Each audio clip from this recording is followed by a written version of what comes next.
అధికారులు ఏ విధంగా స్పందించారు మేడం? మీ నియోజకవర్గ రైతులకు ఏం చెప్తారు మేడం? నీళ్లు వస్తాయి, రాకుండా ఎక్కడికి పోవు. గతంలో ప్రయత్నం చేసినాం, ఇప్పుడు ప్రయత్నం చేసినాము. నీళ్లు రాకుండా పరిస్థితి అయితే లేదు. డెఫినెట్ గా చివరి ఆయకట్టు వరకు ఈ ప్రభుత్వం నీళ్లు అందజేస్తుంది. దాంట్లో ఎటువంటి ఇది లేదు. కాకపోతే ఇద్దరు ముగ్గురు అధికారుల నిర్లక్ష్యం వల్ల సరైన క్లారిటీ ఇవ్వలేకపోతున్నారు. ఆ క్లారిటీ ఇచ్చింటే ఇంత డిస్టర్బెన్స్ కూడా ఉండేది కాదు. డెఫినెట్ గా వీళ్ళ అధికారులు చేసిన చిన్న చిన్న పొరపాట్ల వల్ల డెఫినెట్ గా రైతులకైతే ఎఫెక్ట్ పడకుండా చూసుకున్న బాధ్యత మా అందరి మీద ఉంది.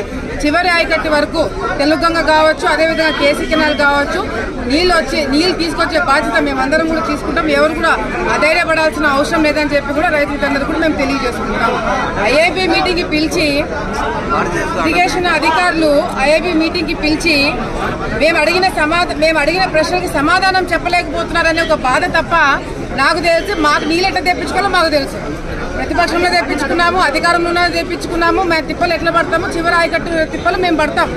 కానీ డీసీలని, తెలుగంగ చైర్మన్ని, కేసీ కెనాల్ చైర్మన్ని, మమ్మల్ని, కడప జిల్లా వాళ్ళని అందరినీ కూడా పిలిచి అధికారులు సరైన బాధ్యత తీసుకొని సరైన సమాధానం చెప్పలేకపోతున్నారనే ఒక బాధ తప్ప వేరేది ఏమీ లేదు. ఇది చంద్రబాబు నాయుడు గారి దృష్టికి తప్పకుండా తీసుకుపోతాము, మంత్రి గారి దృష్టికి తప్పకుండా తీసుకుపోతాము. చివరి ఆయకట్టు వరకు అధికారులు సహకరిస్తున్నారు, నేను సహకరించట్లేదు అనట్లేదు. కానీ ఒకరో ఇద్దరు అధికారుల వల్ల మొత్తం సిస్టమ్ అంతా కూడా డ్యామేజ్ కాకుండా బాధ్యత తీసుకోవాలి. కలెక్టర్ గారికి కూడా మేము స్పెసిఫిక్ గా ఎక్కడెక్కడ పొరపాట్లు జరుగుతున్నా ఆమె కూడా చెప్పడం జరుగుతుంది. మళ్ళీ పొరపాటు మళ్ళీ ఫ్యూచర్ లో రాకుండా మేము స్ట్రిక్ట్ యాక్షన్ తీసుకుంటాం. ఇప్పటికే సంవత్సరం అయిపోయింది, సంవత్సరం దాటింది, ఇప్పుడు కూడా కథలు చెప్తున్నారు వీళ్ళు. సింపుల్ గా ఒక క్వశ్చన్ అడిగినాను, ఆలగడ్డ రైతులకి నీళ్ళు ఎట్లా తీసుకొస్తారు అంటే పైన ఆకాశం చూపిస్తున్నారు. గతంలో అట్లా చేస్తున్నారు, ఇప్పుడు అట్లా చేస్తున్నారు. కానీ అట్లా కాదు. నేను చంద్రబాబు నాయుడు గారి దృష్టికి చాలా క్లియర్ గా తీసుకుపోతాము.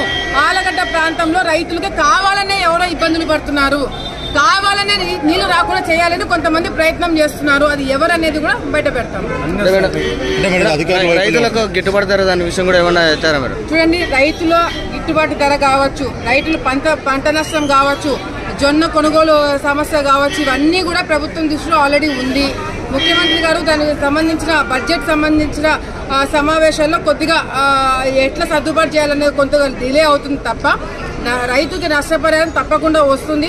ఈ గిట్టుబాటు ధర అదేవిధంగా ఏదైతే కొనుగోలు ఉందో అది తొందరలోనే నిర్ణయం తీసుకొని ప్రజలందరూ కూడా తెలియజేయడం జరుగుతుంది. ఎవరంటారు మేడం మీ నియోజకవర్గం పైన కక్ష కట్టి లేదా నీళ్లు రాకుండా చేయడం కానీ నిధులు రాకుండా చేయడానికి ఏమైనా మీ పార్టీలోనే ఎవరైనా చేస్తున్నారంటారా?